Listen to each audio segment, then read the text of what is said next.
दोस्तों बहुत बहुत स्वागत है टिस्नेट 2019 एग्ज़ाम की प्रेपरेशन के इस वीडियो में। Guys, it is to inform you that I will be going somewhere outside for the next 2 weeks and will return only on 13 Jan. तो मेरे लिए पॉसिबल नहीं हो पाएगा कि मैं कोई भी वीडियो अपलोड कर सकूं इन दिनों में। एंड गाइस, मैं ट्राई करूंगा कि 13 के बाद जो आपका रिटर्न एग्ज़ाम है एंड इंटरव्यू है उनसे रिलेटेड कुछ वीडियोस बना सकूं। इस एग्ज़ाम से रिलेटेड भी मैं कुछ और वीडियोस बनाना चाहता था, बट गाइस अब क्या कर सकते हैं, मुझे और भी कुछ इंपॉर्टेंट काम है जिन्हें मैं बिल्कुल भी स्किप नहीं कर सकता।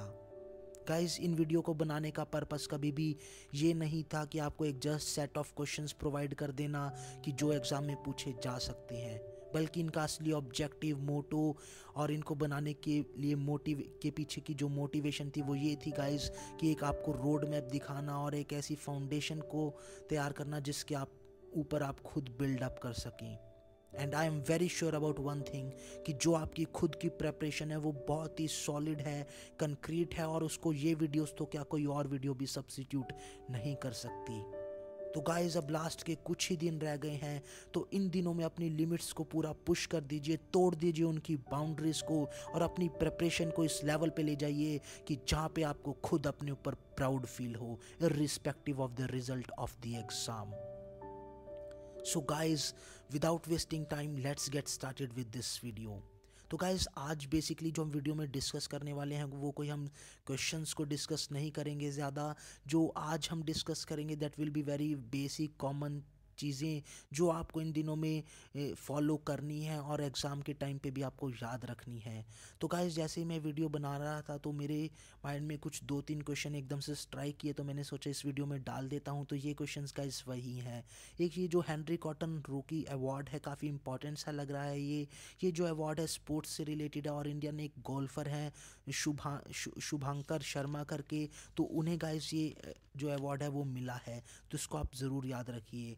एंड उसके बाद गाइज एक ई प्राण कार्ड करके है जो मिलता है subscriber of the Atal pension योजना। तो ये आप ज़रूर याद रखिए कि जो अटल पेंशन योजना के सब्सक्राइबर हैं उनके लिए ये ई प्राण कार्ड दिया जाता है। एंड गाइज, उसके बाद जो हृदय एंड प्रसाद स्कीम्स है that these are related to tourism and development. बहुत ही स्ट्रेट फॉरवर्ड क्वेश्चन यहाँ से बन सकता है। सो गाइस, अब बात करते हैं कुछ इंपॉर्टेंट चीज़ें जो आपको याद रखनी होगी इन दिनों में और जब आप एग्ज़ाम लिखने जा रहे होंगे उस दिन। तो गाइस, सबसे पहली चीज़ है कि you have to equip yourself with the right content. Guys, बात करें क्वांट सेक्शन की, तो क्वांट सेक्शन में इस बार एक्सप्लिसिटली मेंशन किया गया है कि basic of arithmetics, basic of geometry up to the level of standard 10। तो गाइस, आपको बहुत ही इनका बेसिक सा प्रिपेयर करना है। बहुत डिफ़िकल्ट क्वेश्चंस को प्रिपेयर करने में अपना टाइम वेस्ट मत कीजिए। बहुत ही आपका प्रीशियस टाइम है, बहुत ही कम टाइम रह गया है, तो बहुत ही सिलेक्टिव स्टडी कीजिए। नॉट जस्ट इनकी टॉपिक सिलेक्टिव कि आपको किस डिफ़िकल्टी लेवल का प्रिपेयर करना है, उसमें भी काफ़ी सिलेक्टिव रहिए। एंड डाटा इंटरप्रिटेशन में जो है उसको मत छोड़िए, वहाँ से क्वेश्चन बहुत बन सकते हैं और वो कोई ज़्यादा डिफ़िकल्ट भी नहीं है। हर ग्राफ से क्वेश्चंस को देख लीजिए, हर टाइप के ग्राफ्स के क्वेश्चंस को सॉल्व कर लीजिए। एंड उसके बाद जो नंबर सीरीज़ है गाइस, नंबर सीरीज के मैक्सिमम 4-5 पैटर्न्स ही फॉलो होते हैं जनरली, तो उन सभी पैटर्न से एक बार गो थ्रू हो जाइए। उन्हीं पैटर्न्स में से आपको क्वेश्चन देखने को मिल जाएगा। तो गाइस, जो और स्टैटिक एंड करंट अफेयर्स का भी है उसमें भी सिलेक्टिव रहिए बहुत। इन वीडियो से आपको आइडिया लग गया होगा कि किस तरीके से आपको सेग्रीगेट करना है, सेपरेट आउट करना है इंपॉर्टेंट करंट अफेयर्स क्वेश्चंस को। और आपको इस तरीके से प्रिपेयर करना है कि जो आपको लगता है कि मोस्ट प्रोबेबल इस एग्ज़ाम के पॉइंट ऑफ व्यू से चीज़ें इंपॉर्टेंट है, सिर्फ आपको वही स्टडी करनी है और उसी स्टडी को हम स्मार्ट स्टडी बोलेंगे guys. And guys, when you are reading about any government scheme you must know about its intended beneficiary. ये बहुत ही इंपॉर्टेंट पॉइंट है। आपको स्कीम्स का ईयर नहीं याद रखना है कि कौन से साल में लॉन्च हुई थी, बहुत फैक्ट्स में नहीं जाना है, बट बहुत बेसिक सी चीज़ है ये कि उसके स्कीम के इंटेंडेड बेनिफिशियरी कौन है। और मोस्ट ऑफ द टाइम हम लोग इस पॉइंट पे मिस आउट कर जाते हैं। शायद से लास्ट टाइम भी ऐसा कोई क्वेश्चन था कि एक पर्टिकुलर स्कीम दी गई थी और पूछा गया था कि ये स्कीम किसके लिए है, या फिर इनडायरेक्टली भी यहाँ से क्वेश्चन पूछे जा सकते हैं, तो उसके जो बेनिफिशरी हैं वो आपको ज़रूर पता होने चाहिए। फॉर एग्जांपल अगर अटल पेंशन योजना आई है, नेशनल पेंशन स्कीम आई है, तो उसके इंटेंडेड बेनिफिशरी कौन होंगे, क्या उनका एक एज ग्रुप होगा, उस पर भी आप ज़रूर याद रखिए। अगर कोई जननी सुरक्षा योजना आई है तो वो कौन से इंटेंडेड उसके बेनिफिशरी हैं, तो इस पॉइंट पे बिल्कुल भी मिस आउट मत कीजिए। जब भी अगर कोई आप गवर्नमेंट स्कीम पढ़ रहे हैं तो इस बेनिफिशरी के बारे में ज़रूर याद रखिए। एंड गवर्नमेंट स्कीम अपनी वीडियोस में ज़्यादा डिस्कस नहीं कर पाया था, तो एक बार आप जाके ज़रूर गवर्नमेंट स्कीम के बारे में देख लीजिए गाइस, बहुत क्वेश्चंस वहाँ से बन सकते हैं। And guys when you are spending your time on general section, don't spend at the cost of the other two sections guys। no doubt undoubtedly GA section बहुत ही इंपॉर्टेंट है, 40 क्वेश्चन यहाँ से आते हैं। But guys also remember one thing जी, ये बहुत ही वास्ट सेक्शन है एंड यहाँ से मतलब बहुत ही काइंड ऑफ वेरियस टॉपिक से कॉन्स्टिट्यूट होता है, बहुत ही इसका वास्ट एरिया है, तो बहुत ही अनप्रेडिक्टेबल हो जाता है, अनसर्टेन हो जाता है कि कौन से क्वेश्चन एग्जाम में पूछे जाने वाले हैं।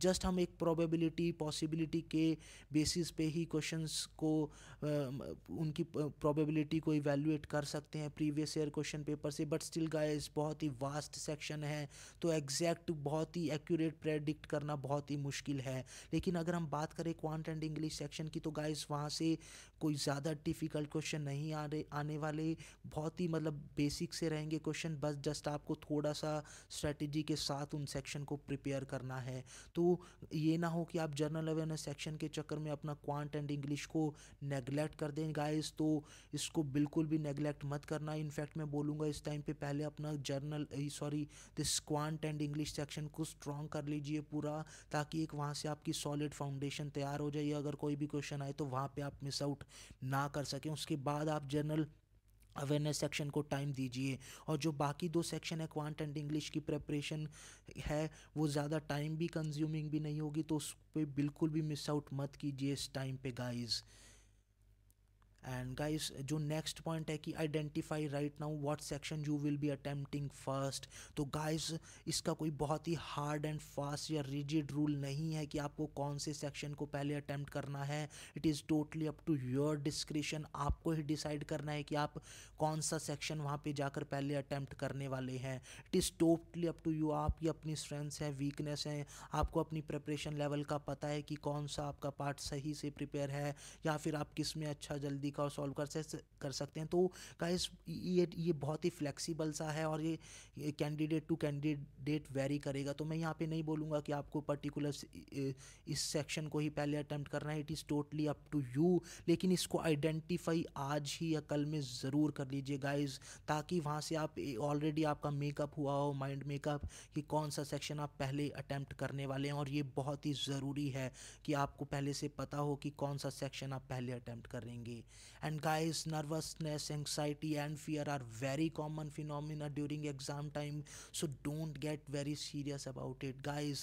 ये बहुत ही एक कॉमन फिनोमिना है, हमारी बॉडी में कुछ हार्मोन्स रिलीज़ होते हैं जिसके कारण हमें नर्वसनेस एंग्जाइटी हो जाती है एग्ज़ाम टाइम पे। तो इसके बारे में ज़्यादा मत सोचो गाइस, बहुत ही कॉमन सी चीज़ है गाइस।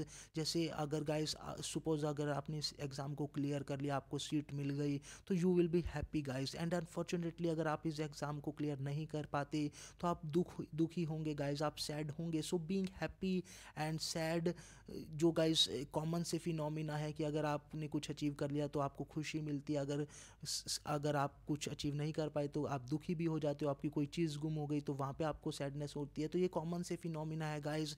एंड ये जो नर्वसनेस एंड एंग्जाइटी है, दीज आर अगेन की कॉमन सी चीज़ें हैं। ये हमारे जो बॉडीज़ में हार्मोन रिलीज होते हैं, हमारा बॉडी का सिस्टम ही कुछ इसी तरीके से डिज़ाइन है कि कुछ सिचुएशंस में हम लोग नर्वस हो जाते हैं, कई बार हम हैप्पी होते हैं, कई बार हम सैड होते हैं। सो बहुत ही कॉमन सी चीज़ें, इनके बारे में ज़्यादा मत सोचिए। वहाँ पे आपको डर लगने वाला है, नर्वस होने वाले हैं, तो इसके बारे में ज़्यादा बॉदर मत कीजिए कि मैं नर्वस क्यों हो रहा हूँ, मुझे डर क्यों लग रहा है।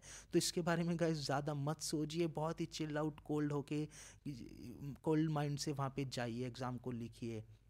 And guys one very important point कि एग्ज़ाम टाइम पे एग्ज़ाम वेन्यू पे टाइम पे पहुंचिए। और गाइस ये होता है कि वो जो एग्ज़ामिनेशन सेंटर के गेट्स होते हैं वो एक पर्टिकुलर टाइम पे ही आपको एंट्री देते हैं। तो अब ये नहीं कि आप 1 घंटा पहुंच गए तो आप उसके गेट पे जाके ही 1 घंटा खड़े हुए कि सबसे पहले एंट्री मुझे ही लेनी है। ऐसा मत करना। अगर पहले पहुंच गए हो, आधा पौना घंटा पड़ा है, तो आराम से जाके कहीं खाली जगह में बैठ जाइए, वहाँ पे अपने माइंड को आराम से टाइम दीजिए, अपने माइंड को रिफ़्रेश कीजिए। तो ऐसा मत करना कि वहाँ पे 1 घंटा गेट के बाहर ही खड़े हुए हैं कि सबसे पहले एंट्री एग्जामिनेशन हॉल में मुझे ही करनी है। तो आराम से गाइज अपने माइंड को चिल्ड आउट माइंड करके वहाँ पे बैठिए। And guys, definitely this opportunity is a very big opportunity for you, and it is waiting just after few days. But guys, certainly this is not the last opportunity. इसके अलावा अभी आपको बहुत opportunities मिलेंगी irrespective of the result of this exam. आप अपनी preparation को पूरे अच्छे से prepare कीजिए और उसको इस level पे ले जाइए कि जहाँ पे आपको खुद proud feel हो। और जब ऐसा moment आएगा, जब ऐसा time आएगा कि जहाँ पे आपको खुद अपनी preparation पे proud feel होगा, तो गाइस उस मोमेंट में, उस टाइम पे you will not bother about the result of this exam, and this will definitely help you succeed in not in this exam but in life also. So guys, wish you a very very happy new year. Sit back, relax and keep learning. All the best.